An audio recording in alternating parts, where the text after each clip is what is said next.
Hello student, welcome to study with Shatarupa. তো বায়োলজির গল্পের আজকে হচ্ছে 3 নম্বর ক্লাস। আশা করছি ক্লাসগুলো তোমাদের ভালো লাগছে। তো আজকের ক্লাসে ফার্স্ট কোয়েশ্চেন দেখে নাও কি বলেছে। ডিএনএ অণুতে উপস্থিত পিউরিন ক্ষারক হলো adenine, uracil, cytosine, thymine. Purine আর পিরিমিডিন ব্যাপারটা কি? পিউরিন হচ্ছে অ্যাডেনিনের সাথে কে থাকে? গুয়ানিন থাকে। তো অ্যাডেনিন আর গুয়ানিনকে বলা হয় পিউরিন, ঠিক আছে। আর কি থাকে? অ্যাডেনিন, গুয়ানিন, থাইমিনের সাথে কি থাকে? সাইটোসিন থাকে। তো থাইমিন আর সাইটোসিনকে কি বলা হয়? তোমার পিরিমিডিন। তাহলে এখানে পিউরিন বলেছে, তাহলে এই অপশানের মধ্যে পিউরিন হবে অ্যাডেনিন, ঠিক আছে। আর সাইটোসিন, থাইমিন, ইউরাসিল, এই সাইটোসিনের কি সাথে কে থাকে? থাইমিন থাকে। তাহলে এরা হয়ে যাবে পিরিমিডিন, কিন্তু আমাদের পিউরিন বলেছে, তাহলে অপশান এ হয়ে যাবে সঠিক উত্তর, ঠিক আছে। নেক্সট কোয়েশ্চেন, স্ত্রীলোকে নিউট্রোফিল শ্বেতকণিকায় অবস্থিত একটা হেটেরোক্রোমাটিন অংশ হলো বলবিয়ানি রিং, বারবডি, ইডিওগ্রাম, ক্রোমোমিয়া। এখানে সঠিক উত্তর হয়ে যাবে অপশান বি। নেক্সট কোয়েশ্চেন কি বলেছে দেখো, পরিচক্র উদ্ভিদ কলার কোন অংশের সাথে সম্পর্কিত? নালিকা বান্ডিল, স্টিলি, প্রোটোজাইলেম, কর্টেক্স। এখানে সঠিক উত্তর হয়ে যাবে অপশান বি, স্টিলি। স্টিলিটা কি? স্টিলি হচ্ছে তোমার জাইলেম আর ফ্লোয়েমের সমন্বিত একটা মজ্জাযুক্ত বা মজ্জাবিহীন অংশ, যেটা তোমার কাণ্ড আর মূলের সংযোগস্থলে থাকে, ঠিক আছে। তো স্টিলি হচ্ছে তোমার পরিচক্রের সাথে সম্পর্কিত। নেক্সট কোয়েশ্চেন কি বলেছে, নালিকা বান্ডিল কোন কোষ থেকে উৎপন্ন হয়? প্রোটোডাম, গ্রাউন্ড মেরিস্টেম, প্রোক্যাম্বিয়াম নাকি পেরিডাম? এখানে সঠিক উত্তর হয়ে যাবে নালিকা বান্ডিল প্রোক্যাম্বিয়াম থেকে উৎপন্ন হয়। বেসিক্যালি প্রোক্যাম্বিয়াম হচ্ছে একটা তোমার ভাজক কলা। ভাজক কলাকে কাজ অনুসারে 3টে ভাগে ভাগ করা হয়, প্রোক্যাম্বিয়াম, প্রোটোডাম আর হচ্ছে গ্রাউন্ড মেরিস্টেম। তো সেই প্রোক্যাম্বিয়াম থেকে কিন্তু তোমার নালিকা বান্ডিল তৈরি হয়, বোঝা গেল। আর ভাজক কলা কাকে বলে? যেই কলার কোষগুলো একই আকৃতি বিশিষ্ট হয় এবং তোমার পাতলা কোষপ্রাচীর যুক্ত হয়, তাকেই বলা হয় ভাজক কলা, ঠিক আছে। নেক্সট কোয়েশ্চেন দেখো কি বলেছে, যেই উদ্ভিদ কোষের সাইটোপ্লাজম থাকে কিন্তু নিউক্লিয়াস থাকে না, সেটা কি? ট্রাকিড, স্ক্লেরাইড, ট্রাকিয়া, সিভনল। এখানে সঠিক উত্তর হয়ে যাবে অপশান সি, ট্রাকিয়া। আর একটা জিনিস মনে রাখবে, ট্রাকিয়ার কিন্তু প্রান্ত প্রাচীরে কোনো ছিদ্র থাকে না, এটাও কিন্তু আসে কোয়েশ্চেন। নেক্সট কোয়েশ্চেন দেখো কি বলেছে, তোমার যেই শ্বেত কণিকাটির সাইটোপ্লাজমে দানা থাকে না, সেটি হলো সাইটোপ্লাজমে দানা থাকে না। আমরা জানি শ্বেতকণিকা ক রকমের হয়? 5 রকমের। কি কি আছে তোমার? লিম্ফোসাইট, মনোসাইট, নিউট্রোফিল, বেসোফিল আর হচ্ছে ইওসিনোফিল। তো এখানে আমার 4টে অপশন রয়েছে, এর মধ্যে আমাকে বলতে হবে যে কোন শ্বেতকণিকার সাইটোপ্লাজমে দানা থাকে না। আমি আগেও এটা বলেছি, আজকেও বলছি, যখনই লাস্টে ফিল কথাটা থাকবে না, যেই শ্বেতকণিকার নামের শেষে ফিল কথাটা থাকবে, তার মানে বুঝবে যে এই শ্বেতকণিকাগুলো সাইটোপ্লাজমে দানা আছে। ফিল মানে কি? কোনো কিছু পূরণ করা, ভর্তি, ঠিক আছে। ফিল কথাটা মানে তো এটাই বোঝায় যে কোনো কিছু দিয়ে সেটা ভর্তি করা আছে। তো নিউট্রোফিল, ইওসিনোফিল, বেসোফিল, এই 3টেই তোমার কর্পাসাল, কিন্তু ডাব্লিউবিসি কর্পাসাল কিন্তু সাইটোপ্লাজমে দানা দিয়ে ফিল করা থাকে। আর আমাকে বলেছে থাকে না। থাকে না হচ্ছে তোমার লিম্ফোসাইট, মনোসাইট, এইগুলোতে কিন্তু সাইটোপ্লাজমে কোনো দানা থাকে না। তো এই ফিল দিয়ে কিন্তু বুঝতে পারবে, যেই নামের শেষে ফিল আছে তার মানে এই তোমার ডাব্লিউবিসি গুলোতে কি আছে না, সাইটোপ্লাজমে দানা, মানে সাইটোপ্লাজমটা দানা দিয়ে ভর্তি করা আছে, বোঝা গেল। আচ্ছা, নেক্সট কোয়েশ্চেন দেখো কি বলেছে, তোমার যেই যোগ কলা কোমল, স্থিতিস্থাপক, দৃঢ় প্রকৃতির ও দেহের ভার বহন করে, ঠিক আছে, দেহের ভার বহন করে, সেটা কি কলা? অস্থি কলা, মেদ কলা, শিথিল যোগ কলা নাকি তরুণাস্থি কলা? তো দেহের ভার বহন করে, কোমল হয়, ফ্লেক্সিবল হয়, ঠিক আছে, দৃঢ় প্রকৃতির হয়, তো সেটা হচ্ছে স্টুডেন্ট তরুণাস্থি কলা, কখনই কিন্তু অস্থি কলা হবে না, বোঝা গেল। নেক্সট কোয়েশ্চেন দেখো কি বলেছে, প্রাথমিক খাদক কোনগুলো? এদের মধ্যে ঈগল, মাছ, সাপ ও ব্যাঙ, গবাদি পশু ও পতঙ্গ। তো এখানে সঠিক উত্তর হয়ে যাবে অপশান ডি, গবাদি পশু ও পতঙ্গ। 9 নম্বর কোয়েশ্চেন, পুকুরের বাস্তুতন্ত্রের সংখ্যার পিরামিডটা কিরকম হয়? উল্টানো, ঊর্ধ্বমুখী, মাকু আকৃতির নাকি অনিয়ত, কোনো শেপ না।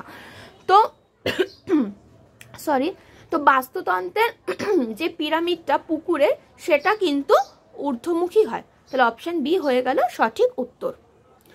10 number question, green muffler, green muffler শব্দটা যুক্ত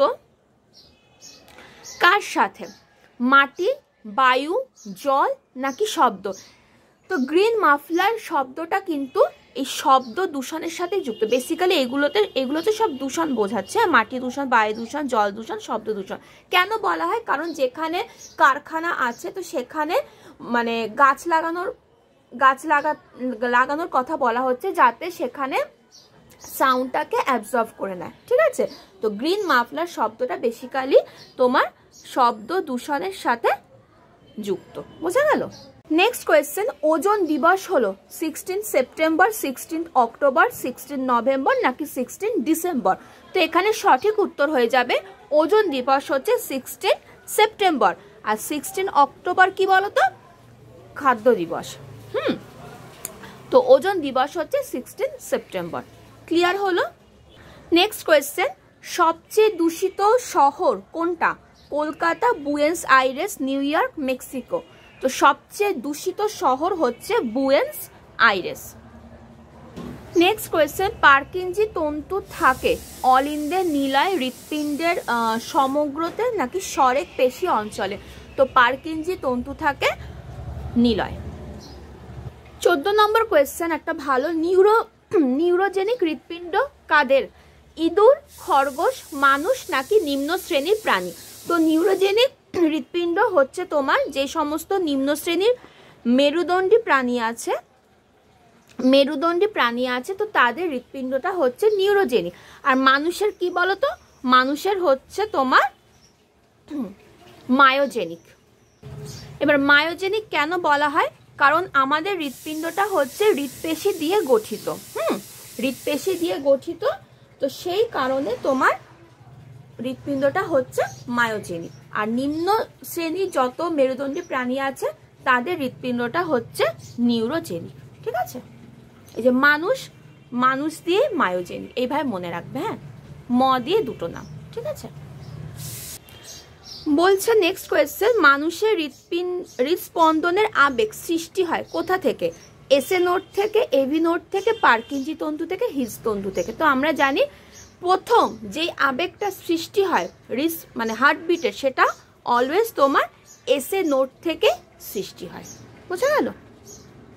16 নম্বর কোয়েশ্চেন, যক্ষা রোগ সৃষ্টিকারক ব্যাকটেরিয়াটা কি ধরনের ব্যাকটেরিয়া?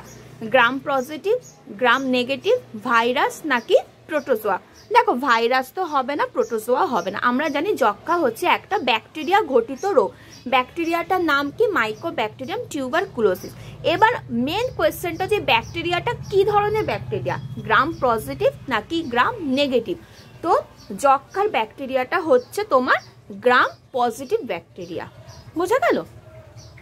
নেক্সট কোয়েশ্চেন, শ্বাসকার্য কি ধরনের? সক্রিয়, নিষ্ক্রিয়, আংশিক সক্রিয় নাকি আংশিক নিষ্ক্রিয়? তো শ্বাসকার্য হচ্ছে তোমার নিষ্ক্রিয় ধরনের, ঠিক আছে? নেক্সট কোয়েশ্চেন, কোন হরমোনের ফলে আরবিসির সংখ্যা বৃদ্ধি পায়? STH, erythropoietin, thyroxine, acetylcholine. STH এর ফুল ফর্ম কি? Somatotrophic hormone. দেখো এসটিএইচ হচ্ছে একটা বৃদ্ধি পোষক হরমোন, ঠিক আছে? এই যে আমরা ছোট থেকে যে বড় হয়ে আমাদের যে হাত পায়ের বৃদ্ধি ঘটে, আমাদের দেহের যে বৃদ্ধি ঘটে, তো সেটা জন্য এসটিএইচ দায়ী। থাইরক্সিন কি? থাইরয়েড, ঠিক আছে? এবার এই দুটো পড়ে দিল। দেখো অ্যাসিটাইলকোলিন তো হবে না, এটা আলাদা একটা ব্যাপার। তো আরবিসির সংখ্যা বৃদ্ধি পায় হচ্ছে এরিথ্রোপয়েটিন হরমোনের প্রভাবে, বোঝা গেল? এইভাবে না অপশন এলিমিনেট করবে, দেখবে সঠিক উত্তরটা পেয়ে যাবে। নেক্সট কোয়েশ্চেন, একটা ভালো কোয়েশ্চেন, শ্বাসনালীর মধ্যে খাদ্যবস্তুকে প্রবেশে বাধা দেয় কে? গ্লটিস, টনসিল, ফ্যারিংস নাকি এপিগ্লটিস? তো অনেক সময় খেতে খেতে আমরা বিষম খাই না, আমরা তখন ভাবি যে আমাদের কথা কেউ মনে করছে, বাট এরকম কিছু হয় না, এগুলো সব ভুলভাল কথা। বেসিক্যালি খাদ্যের কোনো কণা যদি আমাদের ভুল করে শ্বাসনালীতে যদি এসে যায় তখন আমরা বিষমটা খাই, ঠিক আছে। তো মারা পিঠে মারে, কানে ফু দেয়, এইসব করে। তো এই জিনিসটাকে আটকায় কে? এই জিনিসটাকে আটকায় হচ্ছে স্টুডেন্ট এপিগ্লটিস। তো এপিগ্লটিস আছে যে খাদ্য বস্তুকে শ্বাসনালীতে প্রবেশে বাধা দেয়, আর যখন একটু কোনো ধরো বাই চান্স যদি এসে যায় তখন আমরা বিষমটা খাই, ঠিক আছে। হয়ে গেল এটা 19 নম্বর কোশ্চেন। আর আজকের শেষ প্রশ্ন মানে 20 নম্বর প্রশ্ন, বেশ ভালো একটা প্রশ্ন। অ্যাপনিয়া কি? অ্যাপনিয়া হলো বায়ু চলাচলের হ্রাস, সাময়িক শ্বাসক্রিয়ার বন্ধ, পীড়াদায়ক শ্বাসক্রিয়া, শ্বাসক্রিয়ার বৃদ্ধি। দেখো, কোনো কিছু কারণে আমাদের যখন কিছুক্ষণ আর কি শ্বাসক্রিয়াটা স্টপ থাকে সাময়িক কিছুক্ষণের জন্য, তো তখন যে অবস্থাটা সৃষ্টি হয় তাকেই বলা হয় অ্যাপনিয়া। তাহলে এখানে অপশান বি হয়ে যাবে সঠিক উত্তর, বাকিগুলো একটাও তোমার হবে না, কেমন? তো এই ছিল স্টুডেন্ট আজকের ক্লাসের টোটাল 20টা প্রশ্ন। আশা করি তোমাদের ভালো লেগেছে। তো ক্লাস যদি ভালো লাগে লাইক করে দেবে, শেয়ার করবে বন্ধুদের সাথে, আর কমেন্ট করে জানাবে। আর কে কটা অ্যান্সার করতে পারছো অবশ্যই সেটা একটু কমেন্ট করে জানিও, তাহলে আমার ভালো লাগবে। আর নতুন হলে চ্যানেলটাকে সাবস্ক্রাইব করে দিও। তো এই ছিল আজকের ক্লাস। নেক্সট ক্লাসে আবারও আমি এরকম 20টা প্রশ্ন নিয়ে আসবো। তো সবাই ভালো থেকো, সুস্থ থেকো, আর মন দিয়ে পড়াশোনা করো। টাটা।